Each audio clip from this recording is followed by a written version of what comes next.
Hey guys, this is the new series I've finally started to do. I haven't made a video in a long time, just been going live on the Golden Guys on the Comic Core channel on Tuesdays. But figured this is a kind of a series I've wanted to do for a while, and it's basically showing your classic covers, like what you think of are classic covers that you own, but putting a restriction on it, so only doing 10 books per every 5 years. So I just picked stuff that I think are classic covers, potentially classic covers. Some of them are already designated classic covers, more so from the like 60s, the earlier comics, the more classic. They might be noted as classic on CGC slabs or in the Overstreet. But basically, I think if you think it's a classic cover, then it's up to you. I look forward to hearing what other people show. So I'm doing 7 videos, and each 5 years, starting with 1960 through 1964, and I'll be ending in 1994, which is kind of around when I stopped kind of buying new comics. I was mostly buying from early 80s on, so all that other stuff was bought as back issues. It's really hard to do only 10 books, and so what I'm going to do is I'm going to show the books chronologically. I'm going to talk a little bit about what's going on in that year, and maybe list some events and show some. I grabbed some music records and stuff to just kind of set the setting for these. And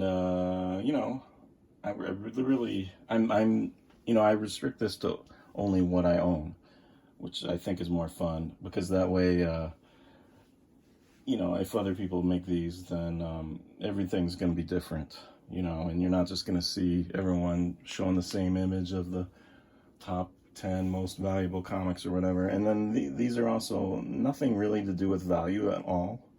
It's just what I think is a classic cover, or maybe just your favorite cover.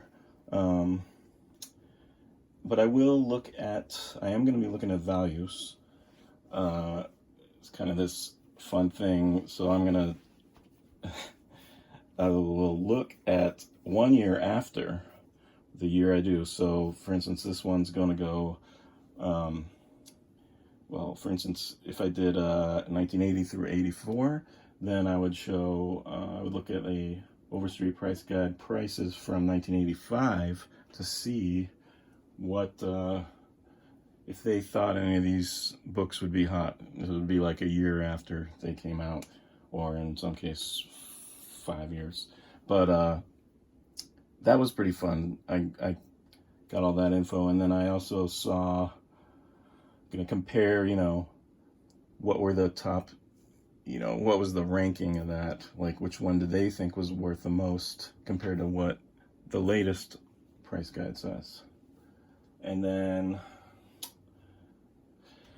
I might talk about what the most expensive comic, most valuable comic is per year, but I'm not sure. And even like the classic covers that I'm missing, that I might want and would replace some of my 10s, I'm not really gonna focus on that.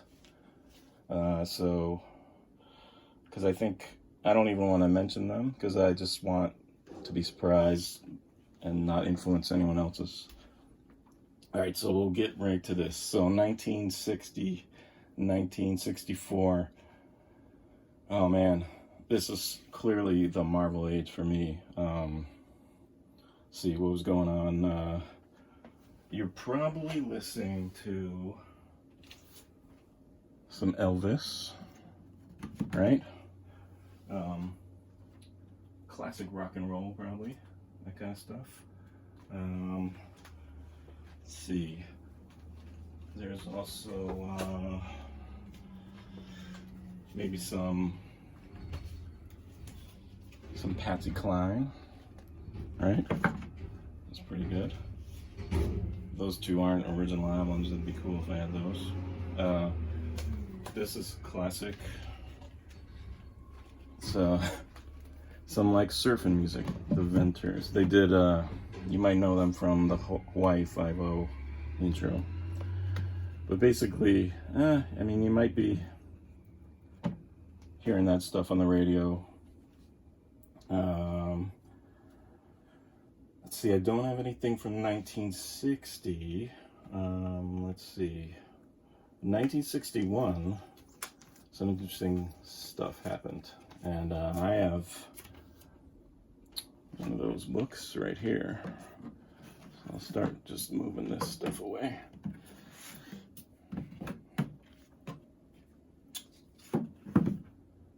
FF1, 1961. And see what else happened. JFK became president. And it's interesting, he is the same age, 44 years old, as Kirby was when he made that. Thought that was interesting. Todd McFarlane was born. That's pretty funny. Stan Lee was 39. Let's see. Yeah, not much else for 61. Then 62. Oh yeah, this was a good one. This was a great year. Imagine being a kid and just seeing these books hit FF4. I'll show these closer. FF1.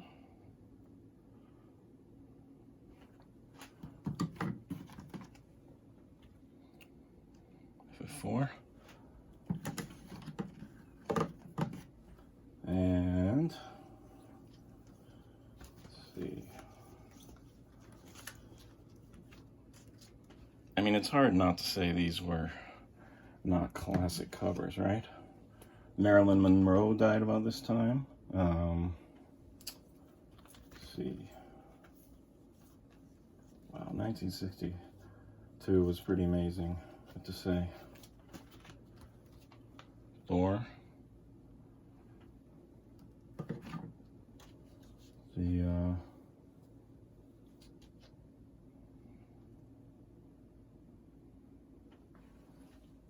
And these don't really reflect, you know, maybe what I think is the best of the years, but chronologically, it's just amazing how many new characters in one year. I mean, has there ever been a year, maybe since the Golden Age, that so many new characters came out at once? It's pretty crazy. So that's all 1962. Crazy. You know what else came in 62? The zip code. It's crazy. And I kind of looked because I was shocked, but I could not find a letter that was postmarked like 1961 that had a zip code on it. It's crazy. You know, you think the zip code is just something you're used to, but there's, you know, all these letters before this time, no zip code. I love facts like that. It's funny. You know, and another interesting thing, so I was talking about kids born this age grabbing all these. There were some kids in their prime reading comic ages, which I feel like was like ages 9 through 14, 15 or something. And the people born early enough to experience this age and that age range were some pretty influential people who made some great creative stuff. You got George Lucas, who was born in 44, Bernie Wrightson, 48, Jim Starlin, 49, John Byrne, 1950, Mark Hamill, 51. Yeah, he's talked about loving comics at that age. What else we got? George Perez. Yeah, so they were all, you know, going to the drugstores and buying these things. Let's see, anything else happened then? 1963, pretty crazy how quickly, you know, JFK was killed in 63. I mean, he didn't even make it 3 years presidency. Just pretty nuts. He was only 46. You know, what an influence for not even a full term. Pretty crazy. You know, there were some big things happening around that time, obviously, like Cuban Missile Crisis, I believe. I'm not too great with my 60s history, so you have to excuse me with that. But Patsy Cline died in a plane crash, 63.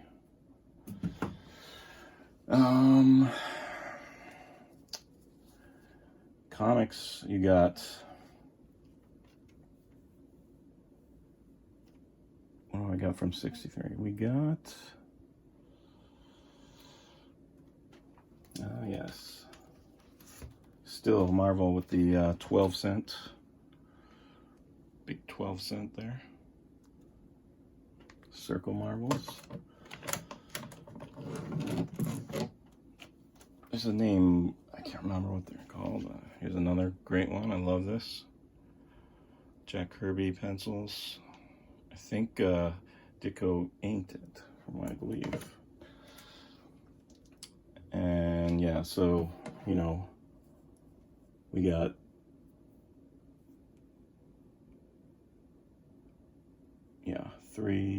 oh, yeah, 1963.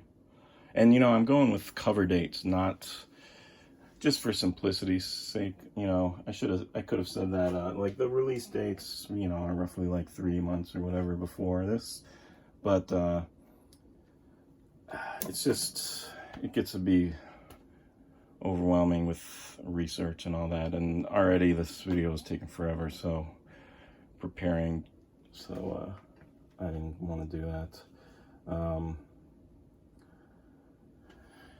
Okay, so that's 63.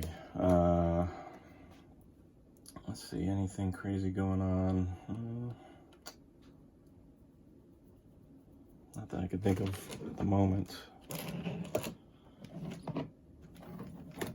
1964 and a bunch of stuff in comics. And my last one, number 10.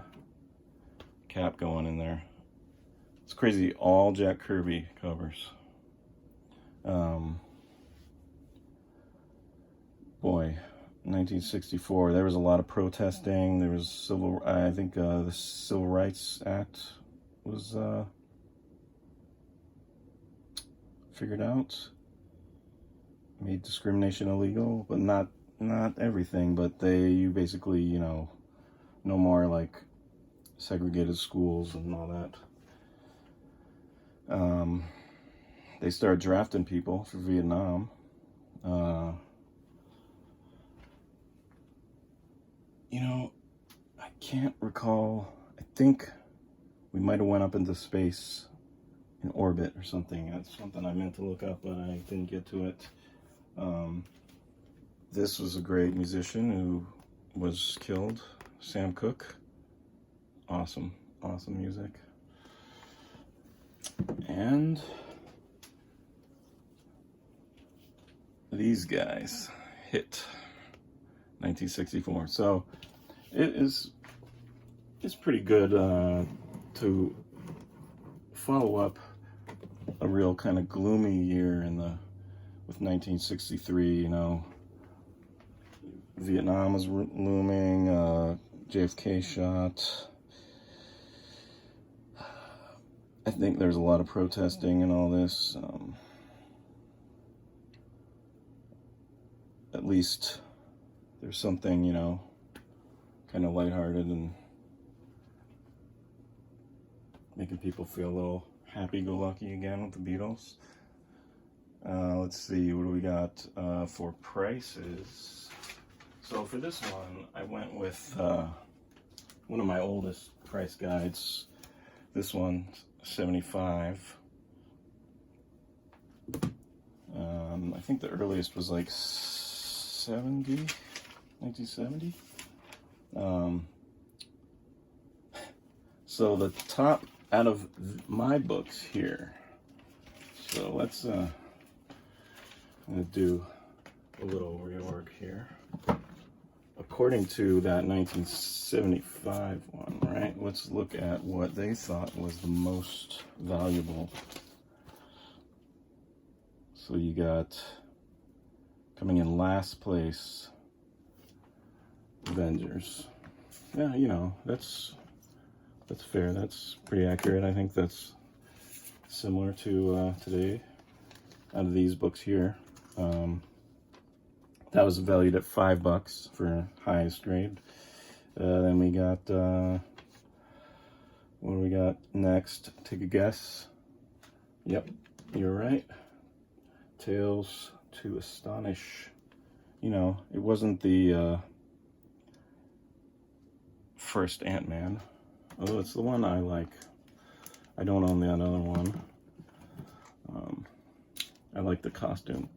Yeah, I don't know if they really thought that he was going to be a superhero, you know? When they did that first one, was it 27? That was $10. Another book at 10 was this one. Only $10. So this was what, 15? Yeah, 10, 15 years after. $10. Probably a lot back then. Well, 75, yeah. I should have looked at some comparable prices. What could you get for $10 in 1975? That might have been when there was a big gas shortage in the 70s. I want to say it was maybe in the late 70s, but anyway, let's see. What do we got? At $15 is the next highest one. I'm gonna take a guess. $15, $15. Are you guessing this one? Are you guessing this one? Well, you're wrong. Iron Man. $15. Oh man. And then we got, let's see, a couple coming in at $20 each. Oof. 20 buckaroos each. You could pick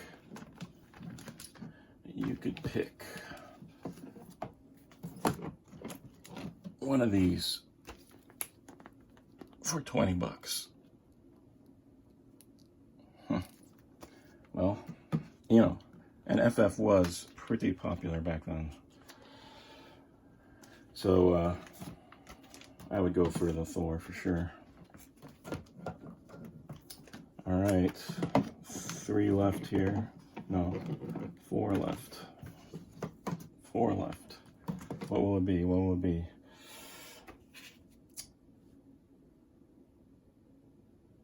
And Hulk. Hulk comes in at $30. And then you got, yeah, you guessed it, this one, $40. You could also pick up this for $40, believe it or not. And then, oof, almost double. Almost double. You can almost get 2 of these Amazing Fantasies for the price of one of these. 70 buckaroos. Pretty crazy. So that was this. Now, let's take a look at this year's price guide and see how different that list went. Let's see. I might not do all of them, but let's see. Number 1 is, boom, yep, FFL. How far did it fall? How far did it fall? Did it fall 1? It fell 2. Hulk, shut up. Now, you know, this is kind of going for highest graded on the price guide. So, like, sometimes a book might be in lower grades might be worth more than one of the other ones, but if you're really searching for that super high grade, it might be so rare. You know, dark covers are rare usually. Sometimes those are higher in the high grades, but I tend to agree with this. Then we got looks like there's a tie here. Highest price, boom, boom. What do we got? They're saying, and you know, Overstreet is low on the low side, but whatever. I like that it's something that keeps track of values, you know, throughout all those years. 375K. What do we got? Yeah, 265K. And we got 100 and what do we got here? Oh, that's interesting. Oh, I was mistaken here. What do we got? I messed it up. Looks like this. Number 3, sorry. I got a lot of numbers here. And number 4 was this. I had a feeling that wasn't right. Okay. So this is the hierarchy. And I'm not sure why I did going this direction. I'm going to change that on the other one. And then they still had for the least amount. Yep. He was still there. Cap. I mean, you know, it's 1964, so it's pretty, it's a lot more copies than the other ones. And then we got, yep, same. And then FF. Yeah. Yeah, that's predictable. That would fall. And then you could probably guess which one.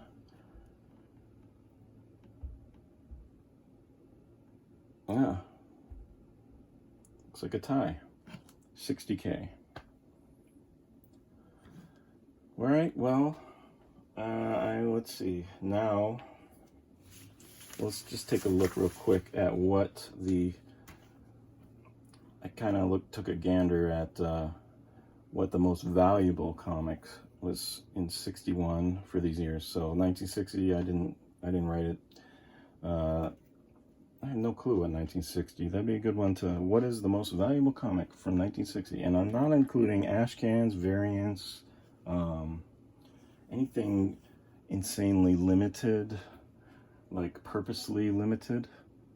You know, it's got to be like in general for sale for the public, not like only these certain people or whatever, you know, movie theater or something like that. But yeah, 1962. Yep, they're here. 63, same. 64, missing a couple. So my top 3, well, these two for sure. Not this, not this, not this, not these two. Ooh, it'd have to be, you know, I'd have to go classic. It's just gotta be these. My top 3. So my top 3. There you have it. That was my top 10 and my top 3. Bam.